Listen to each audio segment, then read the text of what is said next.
आपल्या निवडक शिष्यांना घेऊन बद्रीनाथ, सोमेश्वर, जगन्नाथपुरी या तीर्थक्षेत्राला भेटी दिल्या. समवेत बलभीमही होते. बराचसा प्रवास पायी केला. वाऱ्या, भजन, कीर्तनाची संख्या वाढू लागली. परगावीचा मुक्काम वाढला. ऊन, वारा, पाऊस याची तमा न बाळगता त्यांची फिरस्ती चालू होती.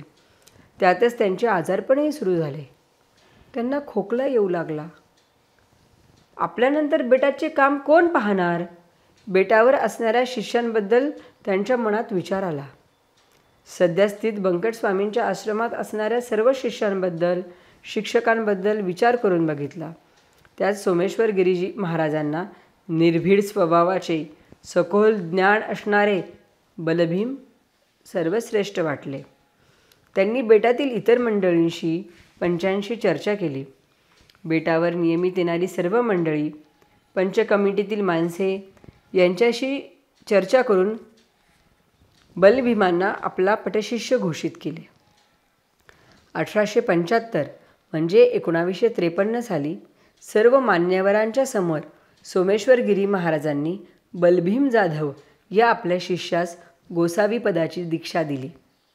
सावद्याचे महंत नीलगिरीजी महाराज यांच्याकडून संन्यस्त समारंभ पार पडला. विधीस लांबून भक्त मंडळी आली होती. पंढरपूर, आळंदी, पैठण, मुलुंड, ठाणे, घाटकोपर इथूनही काही मंडळी समारंभास आली. विधिवत दीक्षा समारंभ पार पडल्यावर बलभीम जाधव यांचे नाव नारायणगिरी म्हणून घोषित करण्यात आले. ह्या सप्ताहानंतर सोमेश्वरगिरी महाराज जरा अलिप्तपणे वागू लागले. आपली जास्तीत जास्त जबाबदारी नारायणगिरींवर सोपवण्याचा प्रयत्न करू लागले. आता त्यांना तब्येतीच्या थोड्याशा तक्रारीही जाणवू लागल्या होत्या. पुढल्या 1-2 वर्षात ते बेटावर कमी व इतर गावांना जास्त राहू लागले. मग नारायणगिरी महाराज येऊन त्यांना बोलवून घेऊन जाऊ लागले. ज्याप्रमाणे गंगागिरी महाराज शेवटी राहुट्या बांधून एकांतात राहणे पसंत करत, त्याचप्रमाणे सोमेश्वरगिरी महाराज देखील वेगवेगळ्या जागेत राहू लागले. त्यावेळी त्यांच्यासोबत दामू सुतार, विष्णुबुवा, गोविंदबाबा असत. खुरसरगाव येथे अण्णाजी विठोबा निशाणे यांचे मोकळे घर होते.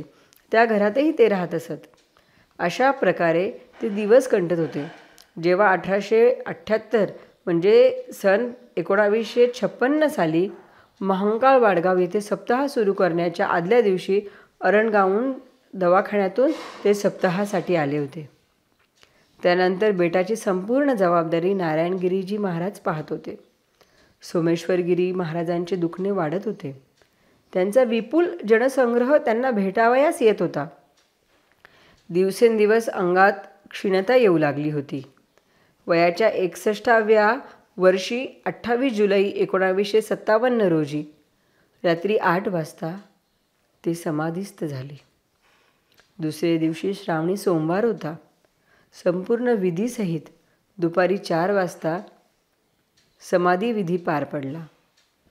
बेटासाठी, लोकांच्या कल्याणासाठी अहोरात्र झगडणारा देवदूत निजधामी परत गेला होता. सराला बेटाचे योगीराज गंगागिरी महाराज ते सद्गुरू नारायणगिरी महाराज. महंत नारायणगिरी महाराज. नाव बलभीम. वडील भानुदास नागोजी जाधव. आई प्रयागाबाई जाधव. कुळ जाधव. शके 1835 म्हणजे सन 1913. जन्मठिकाण नेनगूर, नेकनूर, जिल्हा बीड. मृत्यूशके 1931 सन 2009. आयुर्मान 96 वर्ष. मठाधिपती काळ 52 वर्ष. गुरुवर्य नारायणगिरीजी महाराज. सर्वांचे आदरस्थान. प्रत्येकाला ते आपल्या सर्वात जवळचे आहे असे वाटे. अंधश्रद्धेला थारा न देणारे, रोखठोक विचारांचे ज्ञानी, आदरणीय श्री नारायणगिरीजी महाराज. त्यांचा जन्म शके 1835 साली नेकनूर तालुका बीड येथे झाला. नेकनूर येथील श्री नागोजीराव जाधव यांचे पुत्र श्री भानुदास नागोजीराव जाधव हे होत.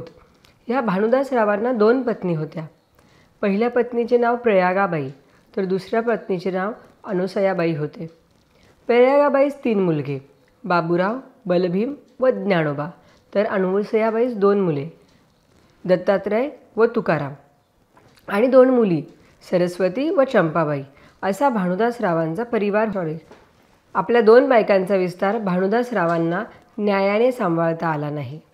भानुदासरावांनी अनुसूयाबाईंना संतती प्राप्त झाल्यावर प्रयागाबाईंना वेगळ्या घरात मुलांसमवेत ठेवण्याचा निर्णय घेतला.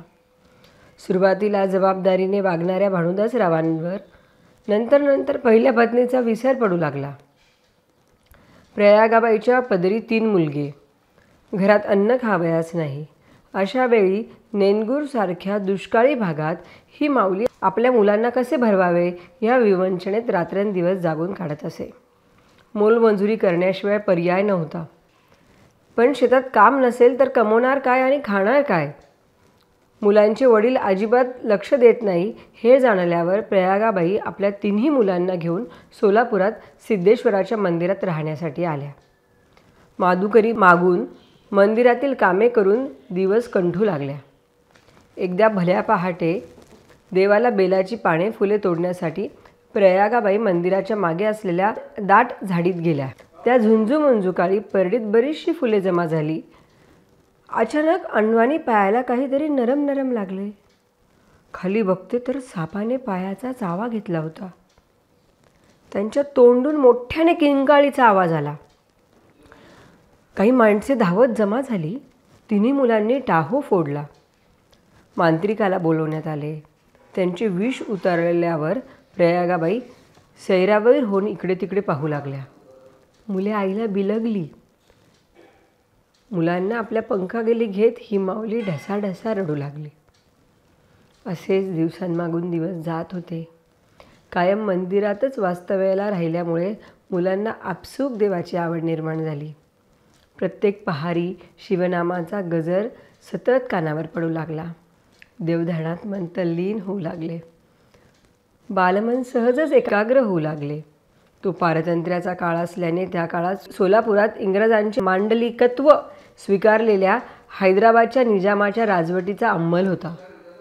नागरिकांसाठी ज्या सोयी केल्या जात त्यात शिक्षणासाठी शाळा सुरू करण्यात आल्या होत्या. प्रयागाबाईने बलभीम व त्याचा मोठा भाऊ बाबूराव या दोघांना इंग्रजी शाळेत घातले होते. अशा पद्धतीने आध्यात्मिक व शैक्षणिक प्रगती होत जरी असली तरी आर्थिक व मानसिक तारांबळ उडतच होती. नवऱ्याने दुर्लक्षित केलेली स्त्री म्हणून सहानुभूती मिळत होती, पण म्हणावे तसे सहकार्य कुणाकडूनही होत नव्हते. एके दिवशी उन्ह कलतीला आली होती. प्रयागाबाई आपल्या 3ही मुलांना घेऊन सिद्धेश्वराच्या पायरीवर बसल्या होत्या. दूरून मंदिराच्या बाजूने 4-5 बाया माणसे येऊ लागली. ते जसजसे जवळ येत होते तसतसं चेहरा ओळखीचा जाणवू लागला. त्यात मुलांची मावळण म्हणजे आत्या, चुलत व काही भावकीतली माणसं होते. प्रयागाबाईंची व त्यांची नजरानजर झाल्यावर त्या सर्वांना प्रयागाबाईंबद्दल वाईट वाटले. सर्वांनी मिळून प्रयागाबाईंची समजूत घातली व त्यांना मुलांसहित पुन्हा नेकनूरला परत नेले. गावी गेल्यावर गावचे पाटील, जे सर्वांचे पालकच असतात, ते पोलीस पाटील सुंदरराव कृष्णराव पाटील होते. त्यांनी पोटच्या पोळीसारखा जीव प्रयागाबाईंना लावला. त्यांना स्वतःला अन्यायाची चीड होती, त्यामुळे प्रयागाबाईंना सन्मानाने वागणूक मिळावी याची पाटलांनी काळजी घेतली. भाड्याने खोलीवजा घर मिळवून दिलं. मुलांच्या शिक्षणात लक्ष घातलं. मिळेल तसा रोजगार उपलब्ध करून दिला. प्रयागाबाईंचे थोडे बस्तान बसल्यासारखे वाटत होते. काही वर्षानंतर असे घडले की भानुदासरावांच्या चुलत भावास मुलबाळ होत नव्हते. म्हणून प्रयागाबाईंचा मोठा मुलगा चिरंजीव बाबूराव दत्तक घेतला. तसेच प्रयागाबाईंची एक बहीण नेकनूरच्या जवळच असणाऱ्या जरूड येथे राहत होती. प्रयागाबाईच्या संसारात हातभार लागावा म्हणून धाकट्या ज्ञानोबास आपल्या नांदत्या घरी ती बहीण घेऊन गेली. आईसोबत आता बलभीम एकटाच राहिला होता. आईने नेकनूरच्या जबरी शाळेत घातले.